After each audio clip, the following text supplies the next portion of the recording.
Welcome back to my YouTube channel. And as you all know, my name is Kyewa. This is episode 5 of the 2026 intake series. For today's episode, we are going to talk about the common mistakes that applicants do, most especially students. Okay, so let's dive in. Don't play with it, don't be dishonest. Still not understanding. Before you submit the application, please listen. You need to avoid these mistakes at all costs. These mistakes are the mistakes people make every single year, and it costs them opportunities, money, time, and these are not redeemable because once the time is gone, you lose it. You snooze, you lose. The first mistake that I would want to talk to you about is using the wrong documents. All right, either outdated document, unclear documents, and it can come in a lot of different ways. Just imagine you are scanning your documents and then you have your first year transcript here, the second year at the back, the fourth year in front, like it is scattered. You don't want that. It doesn't speak well of you. So make sure that you are putting everything just according to how it's supposed to be.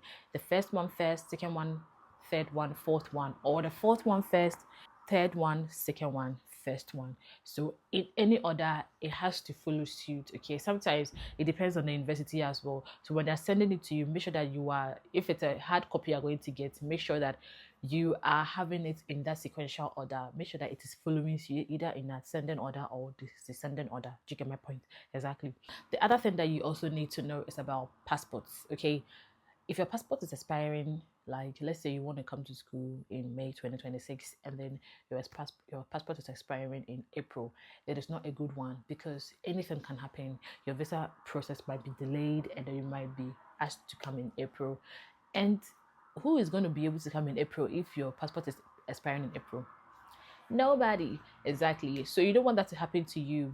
Give yourself like about 6 months after your passport expiration. So if you know you're coming to the UK in May 2026, at least make sure the visa is expiring in December.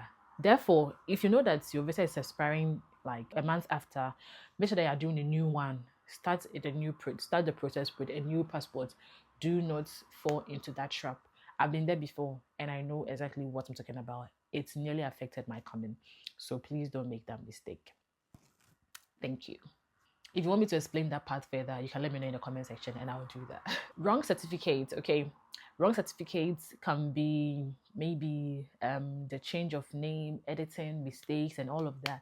Make sure that all your documents and everything falls in the right place. Especially if you have a change of name, you need to have like a statutory declaration or something that will declare that this name has been changed to this.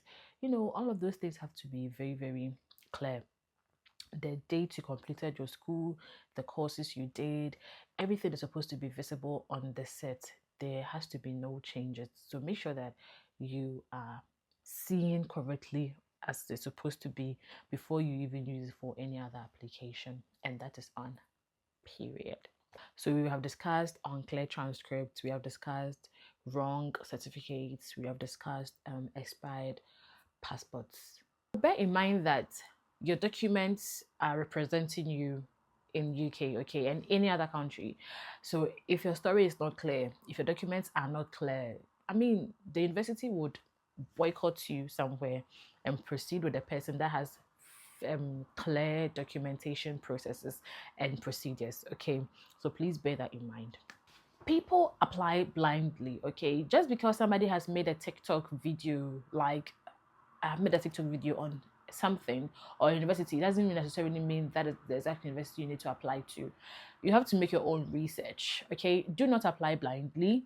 Make your own research. Make sure that you know when the course is starting, when the course is ending, the amount of fees you're going to pay. It is very, very important.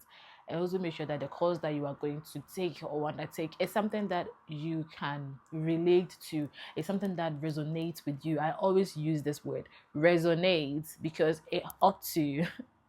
Yes, so please be sure that you are considering all of those things even before you click the apply button.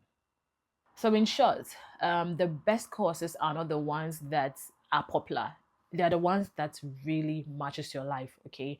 Your lifestyle, your personality, your enthusiasm, your ability to sink in, and all of that. Someone might love it living in London, other people might love it living in Scotland. So yeah, do it according to what feels best for you, okay? Not because it has been popularly mentioned. Yeah. The other mistake that I want to talk to you about is the personal statement, okay? I understand. Personal statements are personal, which is why it is called personal statement. But please, let us stop making it generic, okay? Let us stop making it generic. At least let us try and then make it specific or designated to the school, to the course we are going to do, and how best we are going to use it after our university. All right, because the university is just like a pathway to what you want to become, to your journey. So you don't want to end up losing the things that you want to do for yourself. So at the end of the day, you need to make sure that the personal statement is not being generic, and stop copying from your friends. Stop copying from your friends. It's not good. It's not a good behavior. So stop it. Okay.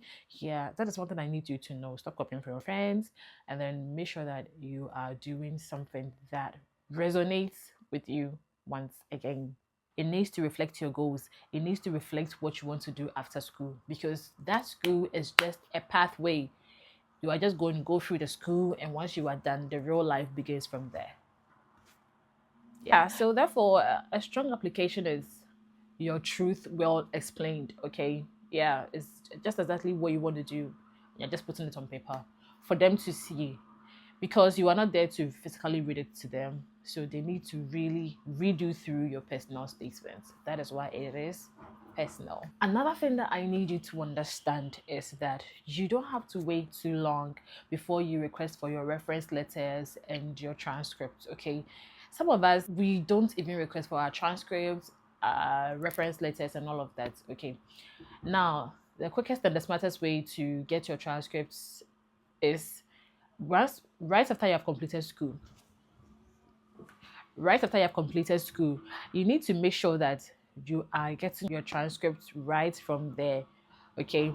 Sometimes you can wait until you get your certificate, which is fine, but it is ideal for you to get it as soon as you complete school, because your results are ready and they can start with the processing and the documentation. Since you are already in the school, getting reference letters are very easy, especially when you are almost done with the school and then you put in the request that you are willing or looking forward to study abroad and you need the references. They're going to give it to you the moment you are done with your school, and then you can use it to do your application.